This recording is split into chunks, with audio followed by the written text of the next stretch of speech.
This announcement caused me to download and play Pokemon Go for the first time, and now I'm addicted, and now I hate myself for not doing it sooner. Wait a second. Verlisify hasn't played Pokemon Go yet? Yeah, time to strap in. We got a crazy story time coming up because I want to take full advantage of everything that is going on with Pokemon Go Park. But let's start off with why I didn't have Pokemon Go to begin with, and that's because I got my first smartphone in mid-2018. I was running a flip phone, burner phone, $10 a month plan for like 200 minutes, and that is all I've had my entire life. And the only reason I got a smartphone was for Uber.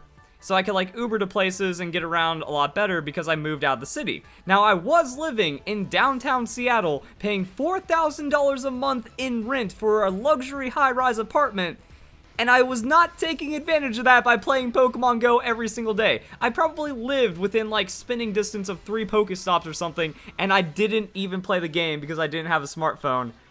That's why I hate myself. I'm like, man, I could have at least done something, played slightly, and it would have paid off, because this is why I'm playing right now. And this is why I have to be a power player, and I have to be addicted, and I have to go as ham as possible. Challenge yourself in the play yard. Once you have 25 of the same species, 20, why couldn't you make it 20, Niantic? It's so hard to get 25 species of Pokemon. I'm playing catch-up, guys. It's not okay. Once you have 25 species of the same Pokemon in the Go Park complex, you'll be able to challenge yourself to a special minigame in the play yard. You round up the Pokemon, and then you get candies, and as we scroll down to see the candy stuff going on, there's all kinds of different candies. There's species candy. So I'm wondering how that's going to work. Like, does transferring Pokemon to the play yard give you species candy? That would be pretty helpful. Or is it only from the minigame? Since it's 25 of the same species, I'd imagine that's how it works. And also, what other candies do you get? You know, it talks about all the things you get. Your prize is candies, which will prove invaluable as you put together your Pokemon team. I love this. I love super grindy things. I played RuneScape. I played Trove. I just like any little bits of things that add up to a lot. Like, as long as my grind is worth it, as long as the ton of work and repetition I put into a game rewards me in some way, I'm very happy. That's why I love Pokemon Quest. That's why I love what we see about Pokemon Let's Go. Everything I do is going to reward me in some way, so now my life is getting 25 of all the species of Pokemon I want. Rip Tauros, because that's a pretty rare Pokemon I want to add it to my team, and I'm definitely not going to be getting 25 Tauros, but you know, the idea is still there. I'm wondering what kind of candies it gives you. So if it's just species candy, that's going to be a problem. However, I'm expecting that's going to give you candy of that Pokemon's EVs.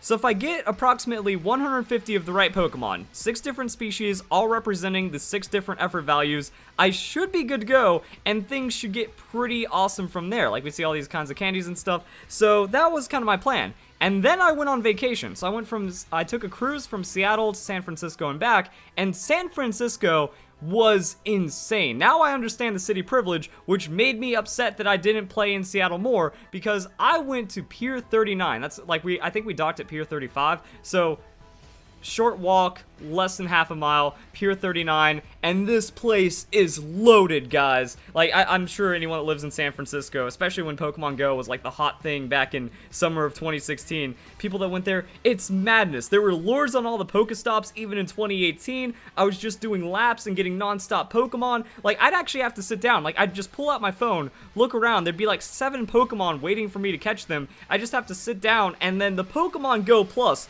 is one of the most busted things ever.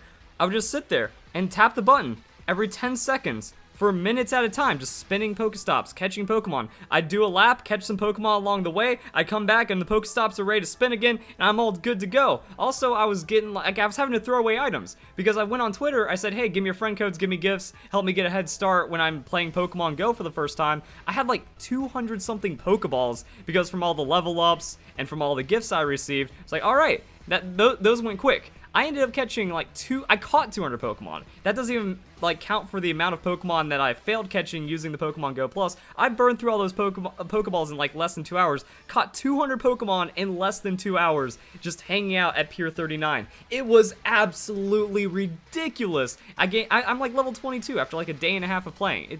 It's insane. And the thing is, I had to start throwing away items because I was taking in all these gifts, but then I was burning all of them and I was spinning Pokestops.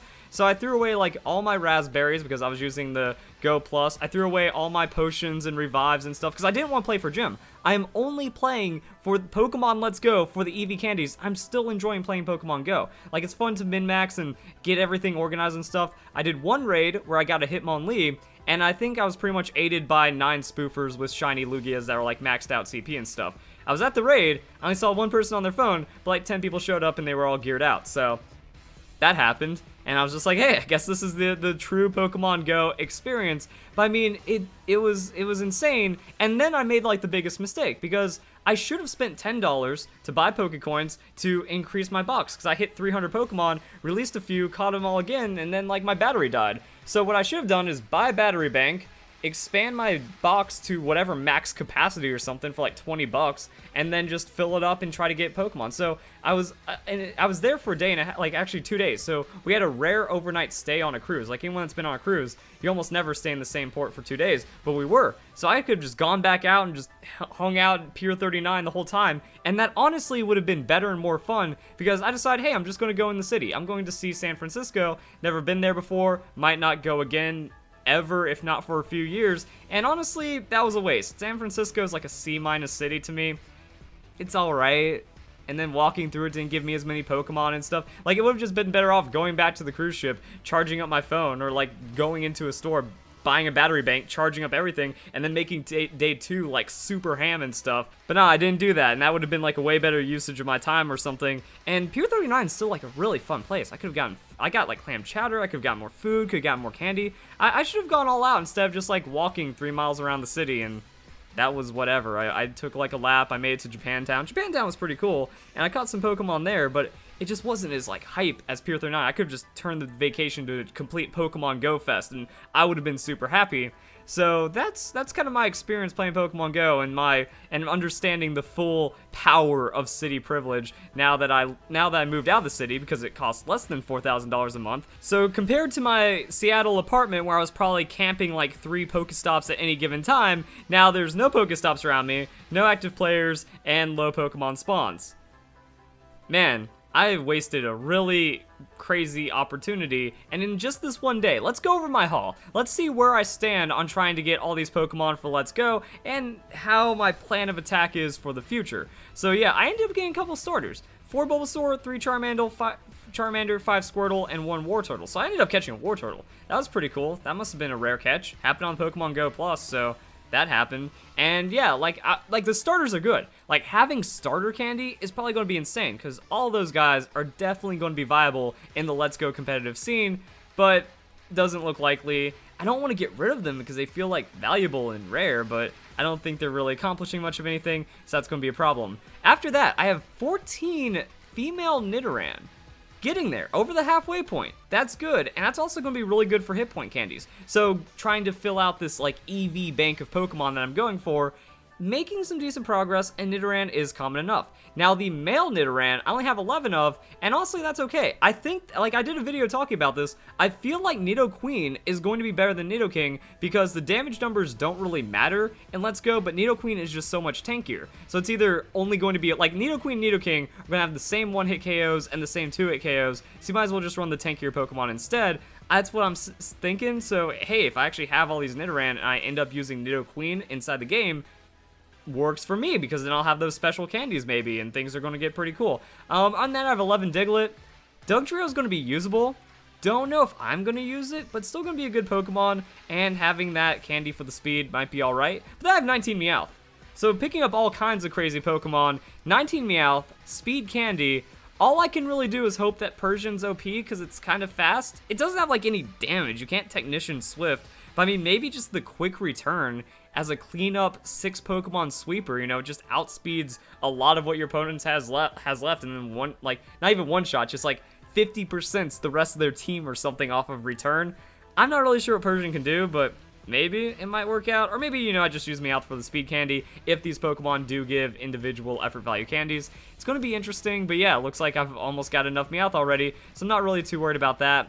Some miscellaneous Pokemon have like 14 Poliwag, but only 6 Growlithe. Arcanine's definitely going to be a really, really strong, really common Pokemon, just because it's a wall of stats and hate and tankiness. But don't have enough Growlithe, might have to just kind of cast those guys away to make room, or again, probably just spend the $10 and fill out my box or something. Now, when it comes to some of the other Pokemon, I have 4 Abra, 12 Machop. Now, the 12 Machop's alright, building up towards those attack candy, so we're going to see where that ends up going. And the 4 Abra, not really worried about catching Abra, because I honestly don't think Alakazam is going to be good in the Let's Go format. It doesn't one-shot everything. It's not commanding. People are like, oh, but in Red and Blue version it was busted. Well, even then, like in Red and Blue, Alakazam wasn't that ridiculous.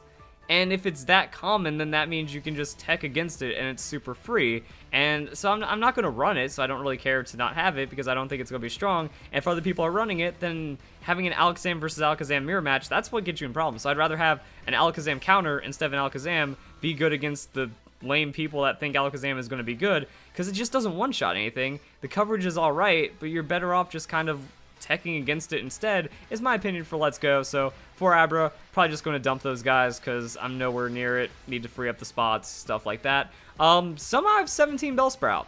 So again, attack EVs, this actually might seem better than the Machop for that. Might run Machamp because I've ran Machamp back in Generation 4 or 5. I like its bulk and its damage, and the Drain Punch on Machamp for the sustain might be pretty dominant in Let's Go. We're going to see where that goes, but all I can do is pray Victory Bell's busted, because Bellsprout is like one of the most Pokemon that I have, and Victory Bell could be good. Stockpile Synthesis?